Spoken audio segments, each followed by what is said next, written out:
Question number 14, 14 નંબરનો પ્રશ્ન જોઈએ. ટ્રિબ્યુનલની ખાલી પડેલ જગ્યાઓ કોણ ભરી શકે છે?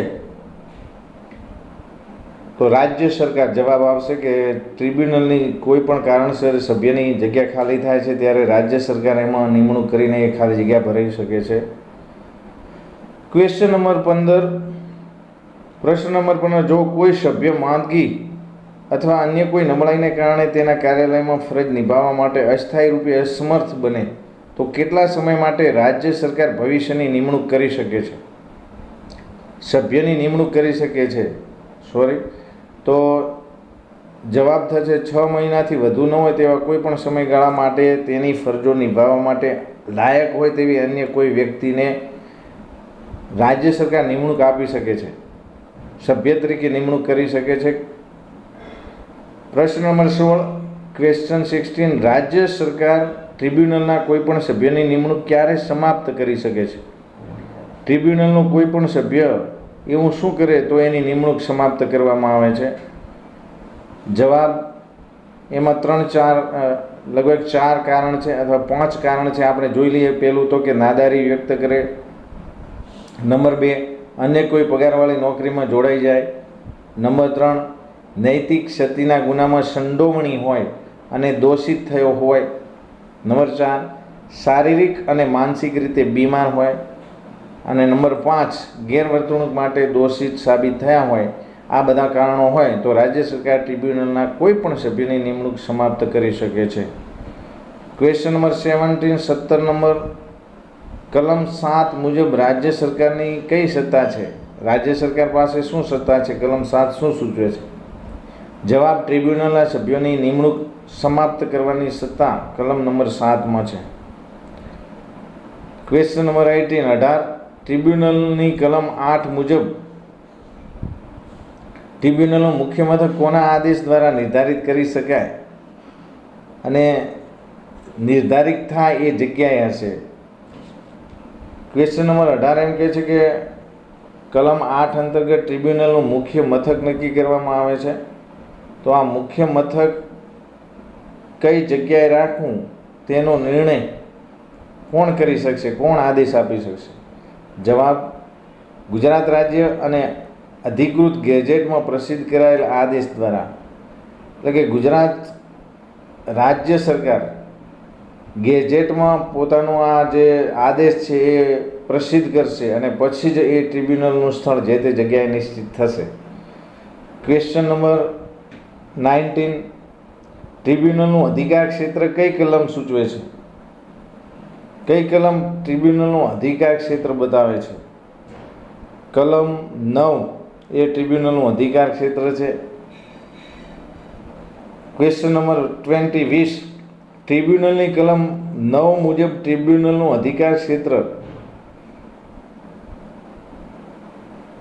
ટ્રિબ્યુનલનો સુનાવણી કરવાનો અને નિર્ણય લેવાનો અધિકાર નીચે પૈકી કયો છે?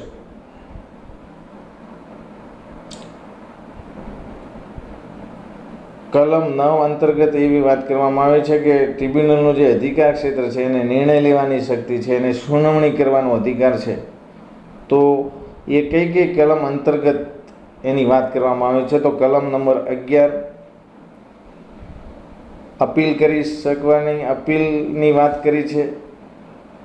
કલમ 11 અંતર્ગત કોઈ પણ અપીલ છે તો એની સુનાવણી કરવાની અને એનો નિર્ણય આપવાની. પછી કલમ નંબર 12માં જે અરજીઓ ટ્રિબ્યુનલમાં આવે છે તેને સાંભળી અને તેનો નિકાલ કરવાની. અને કલમ 23, સ્થળાંતરિત કરેલા ટ્રિબ્યુનલમાં જે કેસો સ્થળાંતરિત થયા છે એ કેસોની સુનાવણી કરી અને તેનો ચુકાદો આપવાની વાત કરવામાં આવે છે. એટલે કલમ 9 મુજબ જે ટ્રિબ્યુનલને અધિકાર ક્ષેત્ર આપ્યું છે પણ એ કલમ 11, 12 અને 23 મુજબના કેસોની સુનાવણી કરી શકે છે અને તેનો નિર્ણય પણ કરી શકે છે. હવે આપણે 21 નંબરમાં જોઈએ કે ટ્રિબ્યુનલની કામગીરી અને કાર્યરીતિ એટલે કે ટ્રિબ્યુનલની પ્રેક્ટિસ અને પ્રોસેસ ટ્રિબ્યુનલની કઈ કલમ અંતર્ગત છે? કાર્ય કરવાની પદ્ધતિની ચર્ચા ટ્રિબ્યુનલની કઈ કલમ અંતર્ગત છે? તો કલમ 10 અંતર્ગત ટ્રિબ્યુનલની પ્રેક્ટિસ અને પ્રક્રિયાની વાત કરવામાં આવી છે. ક્વેશ્ચન નંબર 22, ટ્રિબ્યુનલની સત્તાનો ઉપયોગ કોણ કરી શકે છે? જવાબ, ટ્રિબ્યુનલના પ્રમુખ દ્વારા રચવામાં આવેલ બેચ એ ટ્રિબ્યુનલની કોઈ પણ સત્તાનો ઉપયોગ કરે છે અને બેચ યોગ્ય અપીલનો નિર્ણય કરી શકે છે. કોઈ પણ અપીલ આવે છે તો તેનો નિર્ણય ચુકાદો આપી શકે છે. પણ ટ્રિબ્યુનલના પ્રમુખ દ્વારા જે બેચ બનાવવામાં આવે છે એ બેચ ટ્રિબ્યુનલની સત્તાનો ઉપયોગ કરી શકે છે.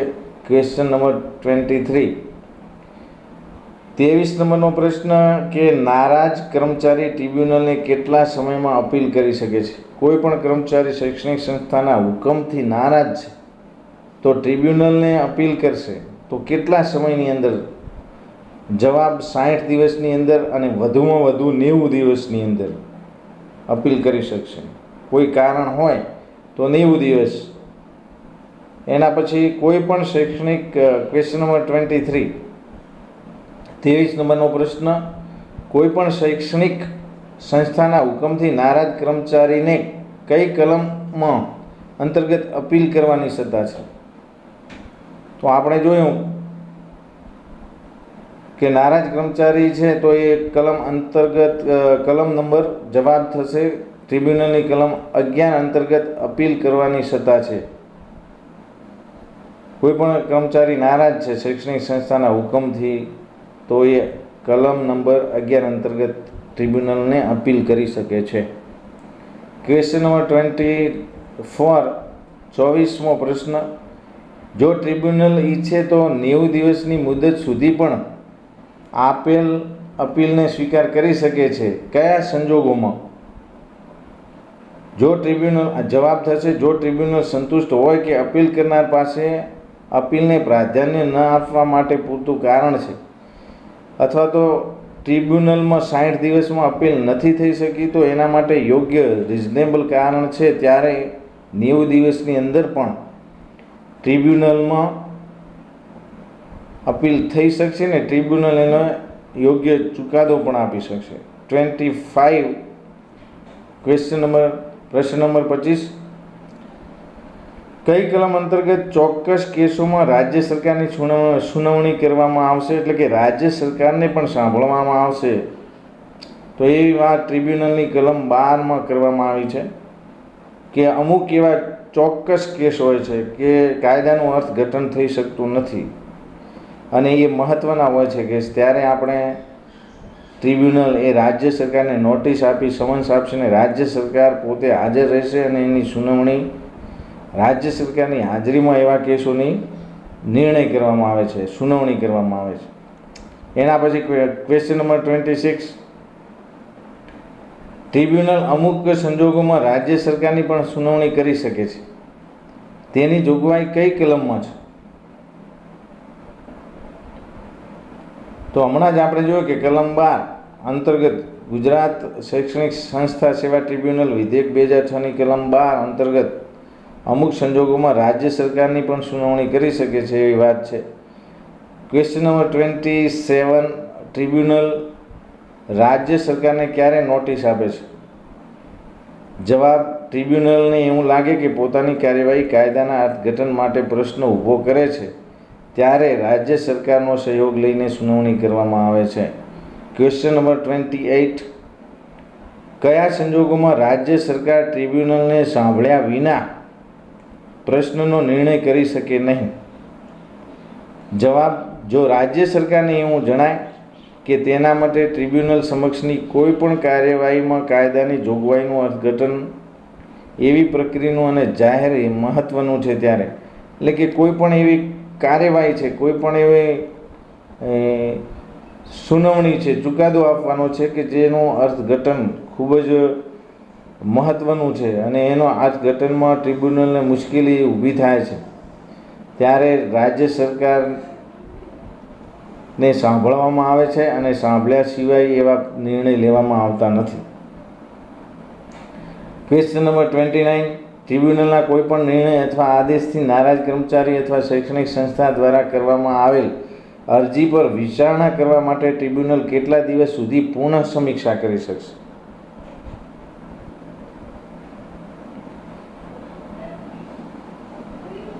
તો આપણે જ્યારે કોઈ પણ નારાજ કર્મચારી છે અને શૈક્ષણિક સંસ્થા દ્વારા અરજી કરવામાં આવે છે અને એનો નિર્ણયની વિચારણા માટે ટ્રિબ્યુનલમાં કેટલા દિવસ સુધી પુનઃ સમીક્ષા થઈ શકે, તો 60 દિવસ સુધી પુનઃ સમીક્ષા કરી શકાશે.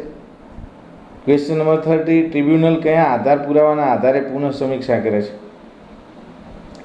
આમ તો મિત્ર વાત કરીએ તો 29 અંતર્ગત જે પ્રશ્ન છે કે કેટલા સમય સુધી પુનઃ અવલોકન પુનઃ સમીક્ષા થાય, તો વધુમાં વધુ 2 વર્ષ સુધી કોઈ પણ એવો નિર્ણય હતો કે જેમાં પૂરતા પુરાવાના અભાવે એનો યોગ્ય નિર્ણય નહોતો આપી શકાયો તો 2 વર્ષ સુધીમાં એનો પુનઃ નિર્ણય આપી શકે છે, ચુકાદો કરી શકે છે અને સમીક્ષા કરી શકે. તો ટ્રિબ્યુનલ, હવે ક્વેશ્ચન નંબર 30 જોઈએ કે ટ્રિબ્યુનલ કયા આધાર પુરાવાના આધારે પુનઃ સમીક્ષા કરશે? કેટલાક મહત્વના જવાબ થશે. કેટલીક મહત્વની બાબતો અથવા પુરાવાઓ એવા હતા કે અગાઉ મળી શક્યા ન હતા, જ્યારે ચુકાદો આપ્યો ત્યારે ન હતા, અને જે અત્યારે છે અને ટ્રિબ્યુનલના નિર્ણય અને હુકમને ભૌતિક રીતે અસર કરે છે તેવી શક્યતાઓ છે, તો આવા કિસ્સામાં પુનઃ સમીક્ષા થઈ શકશે. પછી બીજી વાત કે રેકર્ડના ચહેરા અને તથ્યમાં કેટલીક ભૂલો હતી. એવા ચુકાદા કેટલાક રેકર્ડ એવા હતા, ડોક્યુમેન્ટ કે જેના આધારે ચુકાદો આપ્યો તો એમાં દેખીતી ભૂલો જણાતી હતી એ વખતે. તો એવા કિસ્સામાં નંબર 3 નિર્ણય અથવા હુકમની સમીક્ષા અન્ય કોઈ પર્યાપ્ત કારણોસર કરવાની જરૂર છે, ત્યારે પણ ટ્રિબ્યુનલ પુનઃ સમીક્ષા કરી શકે છે. ક્વેશ્ચન નંબર 32, કોઈ પણ કેસના કિસ્સામાં સમીક્ષા કેટલી મુદત પછી થઈ ન શકે? આગળ આપણે વાત કરી કે વધુમાં વધુ 2 વર્ષ પછી ચુકાદો થાય, 2 વર્ષ સુધી 2 વર્ષ પછીની મુદતમાં કોઈ પણ કેસમાં સમીક્ષા થઈ શકતી નથી. ક્વેશ્ચન નંબર 33, ટ્રિબ્યુનલને કોર્ટની સત્તા છે એવું કઈ કલમ સૂચવે છે? કઈ કલમ અંતર્ગત ટ્રિબ્યુનલને કોર્ટ સમકક્ષ સત્તા આપવામાં આવે છે? તો કલમ 14 અંતર્ગત. ક્વેશ્ચન નંબર 34, કલમ 14 અંતર્ગત ટ્રિબ્યુનલને કોર્ટની સત્તા રહે છે એવું કયા અધિનિયમ અંતર્ગત જોગવાઈ છે? તો કયા અધિનિયમને ધ્યાનમાં રાખીને આવી જોગવાઈ કરવામાં આવી છે કે ટ્રિબ્યુનલ પણ એક કોર્ટ છે? તો સિવિલ પ્રોસિજર કોડ 1908 હેઠળ જે સિવિલ કોર્ટના જે કાયદા છે, તો એ કાયદા અંતર્ગત સિવિલ પ્રોસિજર કોડ 1908 અંતર્ગત ટ્રિબ્યુનલને પણ સિવિલ કોર્ટ સમકક્ષ સમાન અધિકાર આપવામાં આવ્યો છે. એટલે કે દીવાની કાર્યરીતિ અધિનિયમ 1908 હેઠળ દીવાની કોર્ટમાં થયેલ હોય તેવી જ સત્તા, દીવાની કોર્ટની સત્તા એ ટ્રિબ્યુનલને રહેશે. ક્વેશ્ચન નંબર 35, કલમ 14 મુજબ અને સિવિલ પ્રોસિજર કોડ 1908 મુજબ ટ્રિબ્યુનલ નીચે મુજબ સત્તા વાપરી શકે છે. નીચે મુજબ કઈ સત્તા વાપરી શકે છે? જવાબ થશે કોઈ પણ વ્યક્તિને સમન્સથી બોલાવી શકાય, બીજું કે શપથ લેવડાવી શકાય અને તેની તપાસ પણ કરાવી શકાય. એના પછી કોઈ પણ વ્યક્તિ દ્વારા દસ્તાવેજ રજૂ કરવાનું, કોઈ પણ વ્યક્તિને એના દસ્તાવેજ પુરાવા રજૂ કરવાનું કહેવામાં આવે અને એવો હુકમ કરી શકશે કે યોગ્ય પુરાવા રજૂ કરો. ત્યારબાદ સાક્ષી પરીક્ષા એટલે કે જુબાની લેવાની. કોઈ પણ વ્યક્તિ છે તો એની જુબાની લેવામાં આવશે અને કમિશન વોરંટ કાઢવામાં આવશે. તો આ બધી કાર્યવાહી કરી શકશે ટ્રિબ્યુનલ. એના પછી 36 ક્વેશ્ચન 36, ટ્રિબ્યુનલ સમક્ષની કાર્યવાહીઓ એ ન્યાયિક કાર્યવાહી ગણાશે એવું ટ્રિબ્યુનલની કઈ કલમમાં કહેવામાં આવ્યું છે? તો કે ટ્રિબ્યુનલની કલમ 15 છે, એમાં ટ્રિબ્યુનલની જે કાર્યવાહી છે એ ન્યાયિક કાર્યવાહી ગણાશે અને કોઈ પણ કોર્ટ સમક્ષ એને પડકારી શકાશે નહીં, એના વિરુદ્ધમાં કાર્યવાહી થઈ શકશે નહીં. એટલે કલમ નંબર 15 અંતર્ગત આવી વાત થઈ છે. નેક્સ્ટ ક્વેશ્ચન નંબર 37, ભારતીય દંડ સંહિતાની કલમ 193, 193, 219, 219 અને 228 એટલે કે 228 મુજબ ટ્રિબ્યુનલના સંદર્ભમાં શું સૂચવે છે? ભારતીય દંડ સંહિતાની કલમો છે 193, 219 અને 228. એ શું સૂચવે છે ટ્રિબ્યુનલના સંદર્ભમાં? તો કે ટ્રિબ્યુનલ સમક્ષની તમામ કાર્યવાહી ન્યાયિક કાર્યવાહી ગણાશે એવું આ કલમોમાં જણાવવામાં આવ્યું છે. Question number 38. ટ્રિબ્યુનલના સભ્યો જાહેર એટલે કે રાજ્ય સેવક ગણાશે એવી જોગવાઈ ટ્રિબ્યુનલની કઈ કલમ અંતર્ગત છે? કઈ કલમ અંતર્ગત એવું કહેવામાં આવ્યું છે કે ટ્રિબ્યુનલના જે સભ્યો છે તમામ સભ્યો રાજ્ય સેવક ગણાશે? કલમ 16 અંતર્ગત એટલે કે કલમ 16 અંતર્ગત ટ્રિબ્યુનલના સભ્યો એ જાહેર સેવકો ગણાશે, રાજ્ય સેવકો ગણાશે. Question number 39. ટ્રિબ્યુનલના સભ્યો જાહેર સેવક હશે એવું ભારતીય દંડ સંહિતાની કઈ કલમ અંતર્ગત વિધાન છે? કલમ 21 જે ભારતીય દંડ સંહિતાની કલમ 21 છે એની અંતર્ગત જે કહેવામાં આવ્યું છે કે ટ્રિબ્યુનલના સભ્યો જાહેર સેવકો ગણાશે.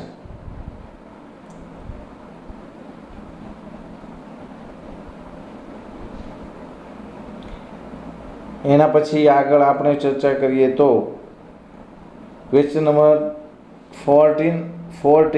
ટ્રિબ્યુનલની કલમ 17 અંતર્ગત શું જોગવાઈ કરવામાં આવી છે? 17 કલમમાં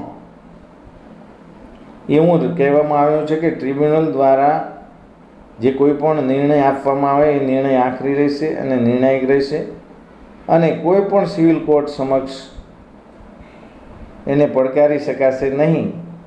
તો કલમ 17 અંતર્ગત બહુ મહત્ત્વની વાત કરવામાં આવી છે. એના પછી 41.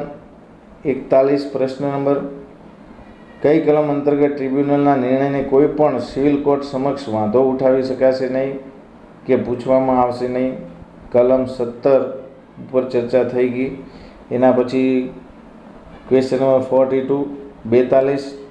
ટ્રિબ્યુનલની કઈ કલમ અંતર્ગત કોર્ટ ફીની ચૂકવણીની વાત કરવામાં આવી છે? 42 નંબરનો ક્વેશ્ચન મિત્રો એવું કહે છે કે જ્યારે કોઈ પણ કર્મચારી છે ટ્રિબ્યુનલમાં અરજી કરે છે ત્યારે અરજી સાથે ફી ચૂકવવી પડે છે તો એને કોર્ટ ફી ચૂકવણીની વાત છે. તો એ કઈ કલમ અંતર્ગત? તો ટ્રિબ્યુનલની કલમ 18 અંતર્ગત ટ્રિબ્યુનલને જ્યારે એપ્લિકેશન કરીએ ત્યારે યોગ્ય ફી ચૂકવવી પડે એવી વાત કરવામાં આવી છે. Question number 43. ટ્રિબ્યુનલની કઈ કલમમાં ગુજરાત કોર્ટ ફી અધિનિયમ 2004ની વાત કરેલી છે? હમણાં જ આપણે ઉપર જોયું કે ટ્રિબ્યુનલ કલમ 18 અંતર્ગત યોગ્ય ફી લઈ શકે છે પણ એક ટ્રિબ્યુનલ આ ફી લે એના માટે ગુજરાત કોર્ટ ફી અધિનિયમ 2004 દ્વારા આ અધિનિયમ બનાવવામાં આવ્યો છે. તો ગુજરાત કોર્ટ ફી અધિનિયમ 2004 છે એ અંતર્ગત ટ્રિબ્યુનલ પણ ફી લઈ શકે છે. એના પછી ક્વેશ્ચન નંબર 44. ટ્રિબ્યુનલમાં કરવામાં આવેલ દરેક અપીલ અથવા અરજી સાથે ફી ફરજિયાત આપવાની જોગવાઈ કઈ કલમ અંતર્ગત? હાલ જ આપણે ઉપરોક્ત જોયું કે કલમ 18 અંતર્ગત કોર્ટ ફીની ચૂકવણીની વાત થઈ છે. Question number 45. ટ્રિબ્યુનલની કલમ 19માં શેની જોગવાઈ કરવામાં આવી છે? આ કલમ પૂછાય એવી છે મિત્રો કે 45 નંબરના ક્વેશ્ચનમાં જે આપણને બહુ મહત્ત્વનો વાત કરી, સવાલ કર્યો કે ટ્રિબ્યુનલની કલમ 19 છે એમાં શું જોગવાઈ છે? તો કે ટ્રિબ્યુનલમાં કોઈ પણ જે ડોક્યુમેન્ટ છે, કોઈ પણ દસ્તાવેજ છે એને નિરીક્ષણ માટે, એના જે રેકર્ડ છે, ડોક્યુમેન્ટ છે નિરીક્ષણ માટે ખુલ્લા રાખવામાં આવે છે અને તેમાંથી નકલ પણ કોઈ પણ વ્યક્તિ ફી ભરીને મેળવી શકે છે. ટ્રુ કોપી કરીને નકલ આપવાની હોય છે. તો આ કલમ 19 અંતર્ગત ટ્રિબ્યુનલના તમામ રેકર્ડ્સ નિરીક્ષણ માટે ખુલ્લા રાખવામાં આવે છે. એના પછી ક્વેશ્ચન નંબર 46, 46 નંબરનો પ્રશ્ન, તપાસ માટે રેકર્ડ ખુલ્લા રાખવા અને યોગ્ય ફી ભરી અને નકલ આપવામાં આવશે તેવી જોગવાઈ આપણે હાલ જ જોયું, તો એનો જવાબ થશે કલમ 19 અંતર્ગત આવી વાત કરવામાં આવી છે. ક્વેશ્ચન નંબર 47, 47, પ્રશ્ન નંબર 47 કે શુદ્ધ બુદ્ધિથી લેવાયેલ પગલાંને અથવા તો કાર્યવાહીને રક્ષણ આપવામાં આવશે એવી જોગવાઈ ટ્રિબ્યુનલની કઈ કલમ અંતર્ગત છે? જવાબ આવશે ગુજરાત શૈક્ષણિક સંસ્થાન સેવા ટ્રિબ્યુનલ વિધેયક 2006ની કલમ 20 અંતર્ગત જ્યારે કોઈ પણ નિર્ણય આપ્યો છે, શુદ્ધ બુદ્ધિથી પગલાં લઈને નિર્ણય ચુકાદો આપ્યો છે, તો એમને રક્ષણ આપવામાં આવશે. ટ્રિબ્યુનલના તમામ સ્ટાફને રક્ષણ આપવામાં આવશે એવી વાત કલમ 20 અંતર્ગત થઈ છે. ક્વેશ્ચન નંબર 48, 48, ટ્રિબ્યુનલની કલમ 20 અંતર્ગત શુદ્ધ બુદ્ધિથી લેવાયેલ નિર્ણય અથવા કરવામાં આવેલ નિયમ કે બાબત માટે રાજ્ય સરકાર કોઈ દાવો, કાર્યવાહી અથવા કાનૂની કાર્યવાહી કોની વિરુદ્ધ કરી શકશે નહીં. એટલે કે કોઈ પણ વ્યક્તિ જ્યારે ટ્રિબ્યુનલમાં કોઈ અધિનિયમ બનાવ્યો છે, કોઈ ચુકાદો આપ્યો છે, નિર્ણય આપ્યો છે, એ યોગ્ય છે, તો ટ્રિબ્યુનલના પ્રમુખ વિરુદ્ધ એક જવાબ થશે. ટ્રિબ્યુનલના પ્રમુખ, સભ્ય અને સ્ટાફ કે કોઈ ટ્રિબ્યુનલમાં કામ કરતા વ્યક્તિ સામે કોઈ પણ આવો કાનૂની કાર્યવાહી થઈ શકશે નહીં. ક્વેશ્ચન નંબર 50માં જોઈએ તો સવાલ નંબર 50, ટ્રિબ્યુનલને નિયમ બનાવવાની સત્તા કઈ કલમ અંતર્ગત મળેલી છે? તો કલમ 21 અંતર્ગત ટ્રિબ્યુનલ પણ પોતે જાતે નિયમો બનાવી શકે છે. 51, 51, કલમ 21 અંતર્ગત બનાવેલા નિયમો ટ્રિબ્યુનલે કેટલા દિવસમાં રાજ્ય વિધાનસભા સમક્ષ મૂકવા પડે છે? જ્યારે મિત્રો કોઈ ટ્રિબ્યુનલ પોતાની રીતે નિયમ બનાવે છે તો અગાઉના નિયમોને ધ્યાનમાં રાખી અને નિયમો બનાવવાના હોય છે, અને આ નિયમ બનાવ્યા પછી રાજ્ય વિધાનસભા સમક્ષ એમને મોડામાં મોડો 30 દિવસ સુધી રાજ્ય વિધાનસભામાં મૂકવા પડે છે. અને રાજ્ય વિધાનસભા નિયમોમાં જરૂર લાગશે તો ફેરફાર, નહીં તો એની એ જ રીતે નિયમો મંજૂર કરશે અને ટ્રિબ્યુનલને જાણ કરશે. તો ઓછામાં જવાબ થશે કે 30 દિવસથી ઓછા ન હોય તે પછી બને તેટલે વહેલી તકે મંજૂર કરી શકશે, અને 30 દિવસ કે તેથી વહેલી તકે આપણે રાજ્ય વિધાનસભામાં મૂકવા પડે છે નિયમો. અને ક્વેશ્ચન નંબર 52, 52 નંબરનો પ્રશ્ન, કલમ 21 અંતર્ગત બનાવેલ નિયમો રાજ્ય વિધાનસભા શેમાં પ્રકાશિત કરશે? અને હા મિત્રો, વાત બહુ સરસ ક્વેશ્ચન છે કે 21મી કલમ અંતર્ગત એવું કહ્યું છે કે જ્યારે રાજ્ય વિધાનસભામાં ટ્રિબ્યુનલ આવા નિયમો રજૂ કરે છે ત્યારે રાજ્ય વિધાનસભા ફેરફાર વગર કે ફેરફાર સાથે અધિકૃત ગેજેટમાં રાજ્યપત્રમાં પ્રકાશિત કરશે, અને ત્યાર પછી જ એ નિયમ એ કાયદેસરનો નિયમ બનશે. એના પછી ક્વેશ્ચન નંબર 53, 53, હાલની ટ્રિબ્યુનલને નાબૂદ કરવી એવી જોગવાઈ ટ્રિબ્યુનલની કઈ કલમ અંતર્ગત છે? તો કે ટ્રિબ્યુનલની કલમ 22 અંતર્ગત. પ્રશ્ન, હાલની ટ્રિબ્યુનલ નાબૂદ કરવી એટલે કે આ જે 2006ના કાયદા અંતર્ગત નવી ટ્રિબ્યુનલ બની, તો અગાઉની જેટલી ટ્રિબ્યુનલો હતી એને નાબૂદ કરવાની વાત છે. તો એવી વાત કલમ 22 અંતર્ગત છે. ક્વેશ્ચન નંબર 54, કલમ 22 અનુસાર શેની નાબૂદીની વાત કરવામાં આવી? તો કે હાલની એટલે કે વર્તમાન ટ્રિબ્યુનલોને નાબૂદ કરવાની વાત છે, વિદ્યમાન ટ્રિબ્યુનલ. એના પછી ક્વેશ્ચન નંબર 55, 55, કલમ 22 અંતર્ગત વર્તમાન ટ્રિબ્યુનલને નાબૂદ કરવામાં આવે તો સ્ટાફ અને પ્રમુખનું શું કાર્યવાહી થશે? એમાં જે કામ કરતા પ્રમુખ છે, સ્ટાફ છે, તો એમનું શું? તો કે જ્યારે ટ્રિબ્યુનલ તરીકેની નિમણૂક કરાયેલ તમામ વ્યક્તિઓ નિયત દિવસે જ્યારે ટ્રિબ્યુનલ નાબૂદ થાય છે તો એ જ દિવસે નિયત દિવસે હોદ્દો સંભાળવાનું બંધ કરી દેશે અને તેઓએ ઓફિસ ખાલી કરવાની હોય છે. એટલે કે ત્યારથી તમામ સ્ટાફ પોતાના હોદ્દાથી મુક્ત થશે, ફરજ મુક્ત થઈ જાય છે એવી વાત કરવામાં આવી છે. એના પછી ક્વેશ્ચન નંબર 56, 56 નંબરનો પ્રશ્ન, ટ્રિબ્યુનલની કઈ કલમ અંતર્ગત પડતર કેસોનું ટ્રાન્સફર કરવામાં આવશે એવી વાત કરવામાં આવે છે. તો ટ્રિબ્યુનલની કલમ 23 અંતર્ગત એવું કહેવામાં આવ્યું છે કે જ્યારે ટ્રિબ્યુનલને નાબૂદ કરવામાં આવે ત્યારે એમાં ચાલતા પડતર કેસો છે એ તમામ પડતર કેસો નવી ટ્રિબ્યુનલ બની છે તો એમાં ટ્રાન્સફર કરવાની વાત ટ્રિબ્યુનલની કલમ 23 અંતર્ગત છે. 57 કલમ 23 અંતર્ગત પડતર કેસોનું ટ્રાન્સફર અંગેની તમામ અરજીઓ, અપીલો, કાર્યવાહી માટે શું પ્રક્રિયા કરવામાં આવશે? તો જ્યારે આવા કેસો ટ્રાન્સફર થશે ત્યારે તેને પેન્ડિંગ રાખીને દિવસ નક્કી કરવામાં આવશે, નિયત દિવસે તેનો નિકાલ કરવામાં આવશે. ક્વેશ્ચન નંબર 58, 58, ટ્રિબ્યુનલની કઈ કલમ અનુસાર અમુક અધિનિયમમાં સુધારો કરવામાં આવ્યા છે? તો કલમ 24 અંતર્ગત. એના પછી ક્વેશ્ચન નંબર, સવાલ નંબર 59, 59, ગુજરાત શૈક્ષણિક સંસ્થા સેવા ટ્રિબ્યુનલ વિધેયક 2006ની કલમ 25 શું સૂચવે છે? જવાબ, રાજ્ય સરકાર સત્તાવાર ગેજેટમાં પ્રકાશ કરી અને આ અધિનિયમની જોગવાઈ સાથે અસંગત ન હોય તેવી જોગવાઈઓ કરી શકશે અને મુશ્કેલીઓ દૂર કરી શકશે. અધિનિયમને નડતી કોઈ પણ અસંગતતાઓ છે, વિસંગતતાઓ છે, મુશ્કેલીઓ છે તો એને દૂર કરવાની સત્તા રાજ્ય સરકાર કરી શકશે. તો આવી વાત કલમ નંબર 25 અંતર્ગત છે કે ગુજરાત શૈક્ષણિક સેવા ટ્રિબ્યુનલ વિધેયક 2006ની કલમ 25માં એવી વાત કરવામાં આવી છે. ક્વેશ્ચન નંબર 60, ટ્રિબ્યુનલની કઈ કલમમાં એવું કહેવામાં આવ્યું છે કે આ અધિનિયમની શરૂઆતની તારીખથી 2 વર્ષની મુદત પૂરી થયા પછી આ કલમ હેઠળ કોઈ પણ હુકમ કરવામાં નહીં આવે?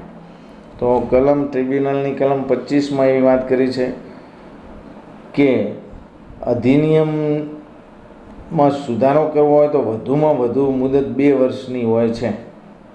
એના પછી ક્વેશ્ચન નંબર 61, ટ્રિબ્યુનલની કલમ 26 રદબાતલ અને બચત અંતર્ગત કયા એક્ટ રદ કરવામાં આવ્યા? તો પહેલી આપણે ક્વેશ્ચન નંબર 61ની વાત કરીએ તો ટ્રિબ્યુનલની કલમ 26 છે, એમાં એનું ટાઇટલ, એ કલમનું નામ છે રદબાતલ અને બચત. તો રદબાતલ અને બચત અંતર્ગત શું શું રદબાતલ છે અને શું બચત છે એવી ચર્ચા થઈ છે. તો આપણે જોઈ લઈએ. તો જ્યારે ગુજરાત સંલગ્ન કોલેજ સર્વિસ ટ્રિબ્યુનલ એક્ટ 1982 હતો, જ્યારે આ ટ્રિબ્યુનલ આવી એના પહેલાં ઘણા બધા ટ્રિબ્યુનલો અલગ અલગ હતી અને એના એક્ટ હતા.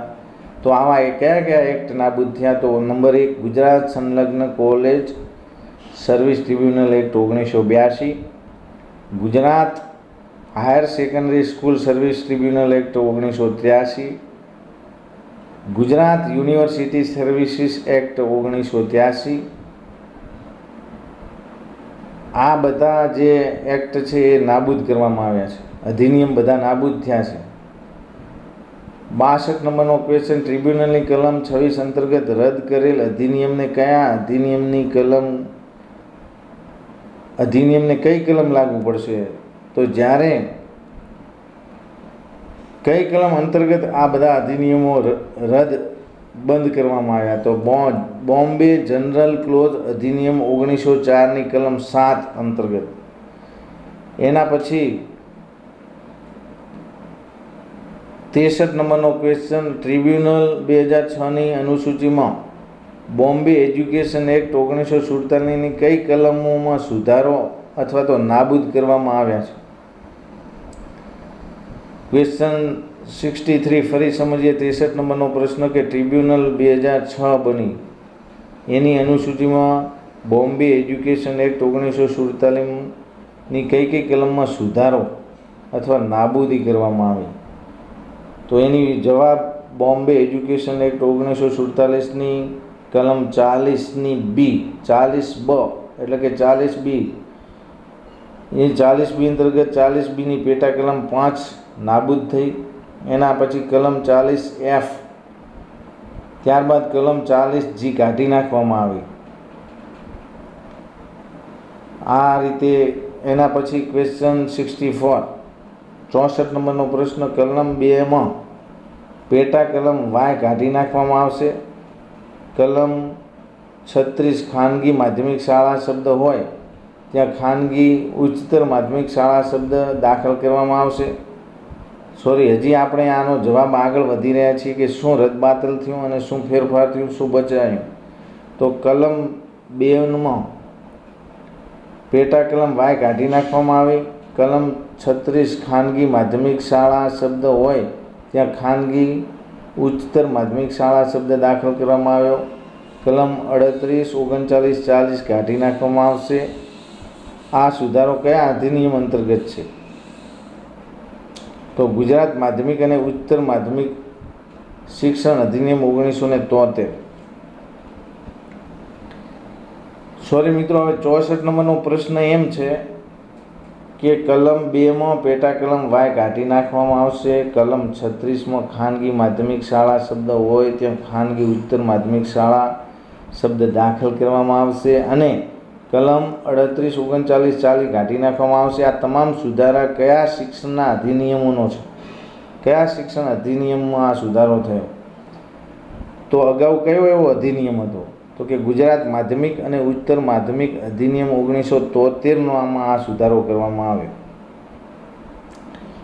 Question number 65, 65 Gujarat tribunal act 2006 અંતર્ગત કૃષ્ણ ક્રાંતિગુરુ શ્યામજી કૃષ્ણ વર્મા કચ્છ યુનિવર્સિટી એક્ટ 2003 અંતર્ગત કઈ કલમમાં સુધારો કરવામાં આવ્યો? કલમ 69 કાઢી નાખવામાં આવી. તો આ રીતે મિત્રો આપણે Gujarat education services act 2006, Gujarat શૈક્ષણિક સંસ્થા સેવા ટ્રિબ્યુનલ 2006 અંતર્ગત પ્રશ્નોની ચર્ચા કરી. થોડા ઘણી કોઈ ભૂલ હોઈ શકે પણ આપણે સમજ પ્રમાણે અહીંયા ચર્ચા આ વિડીયોમાં કરવામાં આવી છે, તો ભૂલચૂક લેવી દેવી. હવે આપણે ગુજરાત શૈક્ષણિક સંસ્થાઓ સર્વિસ ટ્રિબ્યુનલ એક્ટ 2006 અંતર્ગત તમામ કલમની ટૂંકમાં ચર્ચા કરી લઈએ.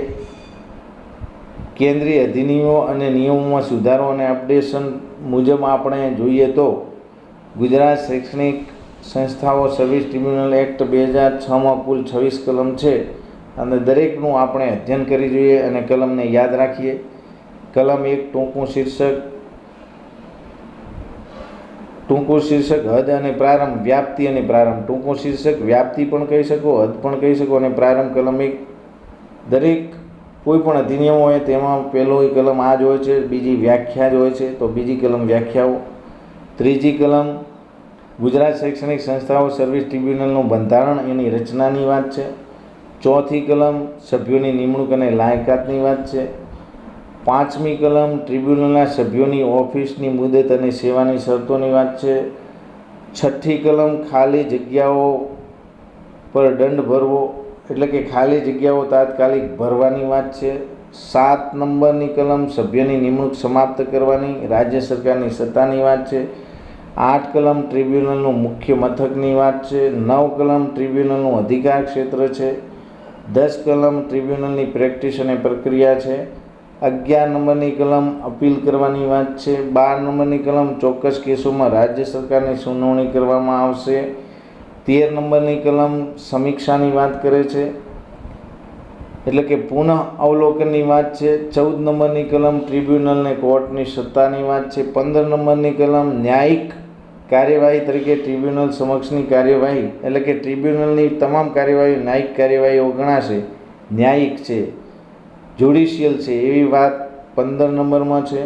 16 ટ્રિબ્યુનલના સભ્યો જાહેર સેવક ગણાશે. કલમ નંબર 17 ટ્રિબ્યુનલનો નિર્ણય અંતિમ રહેશે, અંતિમ અને આખરી ગણાશે. કલમ 18 કોર્ટ ફીની ચૂકવણીની વાત છે કે ટ્રિબ્યુનલમાં કોર્ટ ફી અનુસાર ફી ચૂકવવી પડશે. 19 નંબરની કલમ નિરીક્ષણ માટે ખુલ્લા રાખવાના રેકર્ડ્સ અને નકલો આપવામાં આવશે. 20 નંબર શુદ્ધ બુદ્ધિથી લેવાયેલ પગલાંને રક્ષણ, 21 નંબરની કલમ નિયમ બનાવવાની સત્તા, 22 નંબરની કલમ હાલની ટ્રિબ્યુનલને નાબૂદ કરવી, 23 નંબરની કલમ પડતર કેસોનું ટ્રાન્સફર, 24 નંબરની કલમ અમુક અધિનિયમમાં સુધારો, 25 નંબરની કલમ મુશ્કેલીઓ દૂર કરવાની શક્તિ અને 26 નંબરની કલમ રદબાતલ અને બચત. તો આપણે 26 કલમોનો પણ છેલ્લે ટૂંકમાં ચર્ચા કરી લીધી. આભાર, ધન્યવાદ.